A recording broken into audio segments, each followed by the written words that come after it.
तो सभी प्यारे छात्रों का एक बार फिर से स्वागत है और अब हम करेंगे उदाहरण 1 का ये दूसरा सवाल। तो दूसरे सवाल में फिर से हमें एक स्थिति दी गई है। ये देखिए 6 लाइन का एक सवाल है।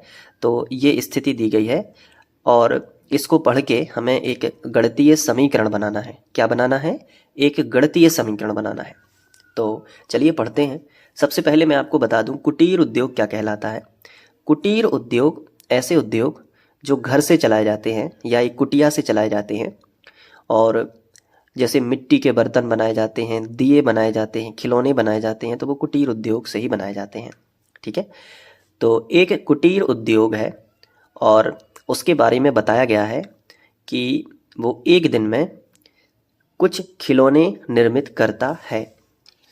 तो हम मान लेते हैं कि ये एक छोटी सी कुटिया है और यहीं से एक उद्योग चलाया जा रहा है। इस सवाल को अच्छे से समझ लोगे तो फिर इसका सॉल्यूशन बहुत अच्छे से समझ आएगा। तो क्या है कि इन्होंने कहा है कि एक कुटीर उद्योग में कुछ खिलौने, मतलब ये कुछ खिलौने बनाता है। ठीक है, लेकिन अपन को ये पता नहीं है कि कितने खिलौने बनाता है। कुछ शब्द यहाँ पे आया है, कुछ मतलब एक्स, मतलब पता नहीं है तो एक्स खिलौने बनाता है, ऐसे अपन को समझना होगा। निर्मित करना मतलब बनाना। तो एक कुटीर उद्योग है, जैसे आप इसकी कल्पना कर सकते हो कि ये एक कुटीर उद्योग है, यहाँ से जो है चलाया जा रहा है कुटीर उद्योग, और वो खिलौने बनाता है। तो मान लेते हैं कि वो कुछ खिलौने बनाता है, तो मैं यहाँ पे जो है एक खिलौना यहाँ पे बना लेता हूँ। जैसे मान लेते हैं कि मैंने इस तरीके से एक खिलौना बनाया कि ये जो है चिड़िया का एक खिलौना उसने बनाया है। ठीक है, ये देखिए, ये देखिए, तो ये एक खिलौना कुटीर उद्योग ने बनाया है। तो ऐसे बहुत सारे खिलौने कुटीर उद्योग बनाता है, लेकिन ये पता नहीं है कि कितने खिलौने बनाता है। तो कुछ शब्द जैसे ही आएगा तो इसको आप अंडरलाइन करना अपने दिमाग में, एग्जाम में क्वेश्चन आएगा और कुछ शब्द की जगह आप समझ लेना कि मान लेते हैं कि एक्स खिलौने बनाता है।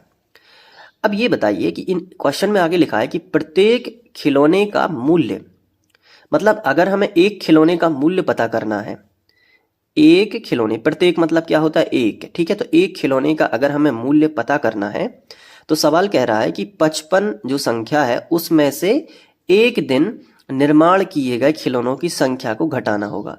यानी 55 में से एक दिन में निर्माण किए गए खिलौनों की संख्या घटाना होगा। और एक दिन में निर्माण किए गए खिलौनों की संख्या तो हमें कुछ दी गई है, तो कुछ को हम क्या मान सकते हैं? एक्स। इसका मतलब ये है कि 55 में से अगर x घटा दें, यानी एक दिन में निर्माण किए गए खिलौनों की संख्या कितनी मानी है? x।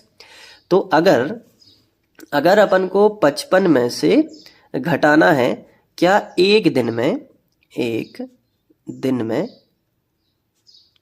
निर्माण किए गए, 55 में से क्या घटाना है? एक दिन में निर्माण किए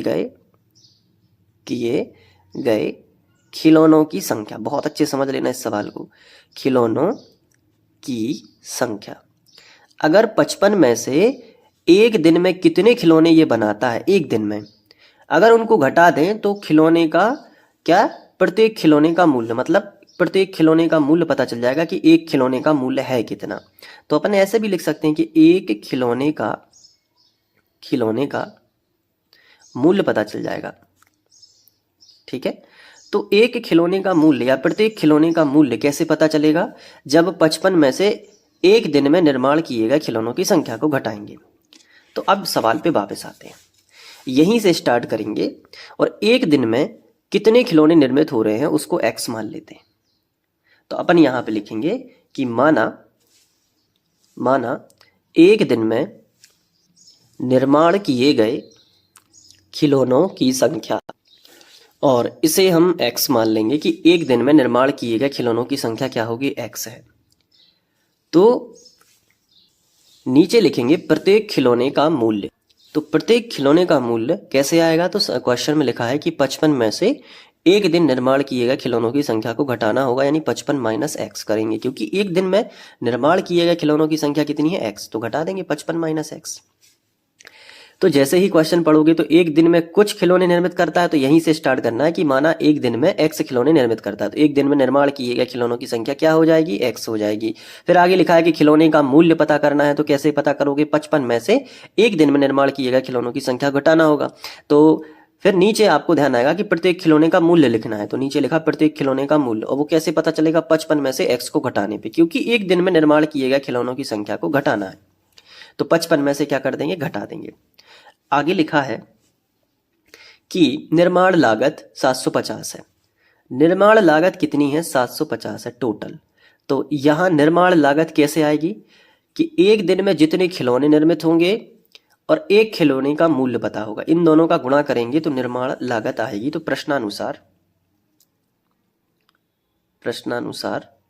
निर्माण लागत कैसे पता चलेगी?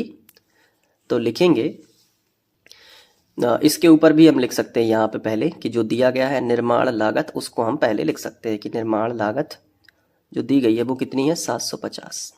यहाँ पे हमने लिख लिया कि निर्माण लागत 750 दी गई है। तो प्रश्नानुसार निर्माण लागत 750 है, तो प्रश्न के अनुसार एक दिन में निर्माण किए गए खिलौनों की संख्या जितनी होगी, अगर उसका गुणा प्रत्येक खिलौने के मूल्य में कर देंगे, यानी 55 माइनस x में कर देंगे, तो निर्माण लागत पता चल जाएगी कि टोटल कितना पैसा आया है लागत में। एक दिन में निर्माण किए गए खिलौनों की संख्या x है और प्रत्येक खिलौने का मूल्य कितना माना है? 55 माइनस x है, उनका गुणा करेंगे आपस में तो पता चल जाएगा कितना पैसा लगा है। जैसे यहाँ पे समझो कि अगर एक खिलौना बना है तो खिलौनों की संख्या 1 है, तो अगर अपन को पता है कि प्रत्येक खिलौने का मूल्य अगर पता है, प्रत्येक खिलौने का अगर एक दिन में निर्माण किए गए खिलौनों की संख्या कितनी है? x है। पहले तो ये समझो एक दिन में निर्माण किए गए खिलौनों की संख्या x है। अब मान लो कि 4 खिलौने हैं और एक खिलौने का मूल्य 2 रुपए है, तो निर्माण लागत कितनी हो जाएगी? 8। तो वैसे ही तो समझना है कि अगर टोटल खिलौनों की संख्या में गुणा कर दें एक खिलौने के मूल्य का, और यही हमने किया है कि टोटल खिलौनों की संख्या में गुणा किया है एक खिलौने का मूल्य, तो कितना आ गया? 750 टोटल निर्माण लागत जो कि दी गई है। बस अब गुणा बस करना है और आंसर आ जाएगा। तो पहले करेंगे 55 का x में तो 55x, और माइनस x का x में करोगे तो x स्क्वायर हो जाएगा, और बराबर कितना हो जाएगा? 750। अब क्या करोगे कि 750 का इसी तरफ पक्षांतर कर लोगे तो एक्स स्क्वायर माइनस का आगे लिख दिया, प्लस का कितना कर दिया? 55x, और ये प्लस का 750 इस तरफ लेके आ जाओ तो माइनस का 750 हो जाएगा बराबर 0। माइनस का गुणा कर दोगे तो आ जाएगा x वर्ग माइनस 55x प्लस 750, और फिर बराबर कितना हो जाएगा? 0, और यही जो है आंसर आ जाएगा। तो ये एक समीकरण के रूप में व्यक्त हो जाएगा। तो सवाल कुछ इस तरीके से था, समझने वाला सवाल था।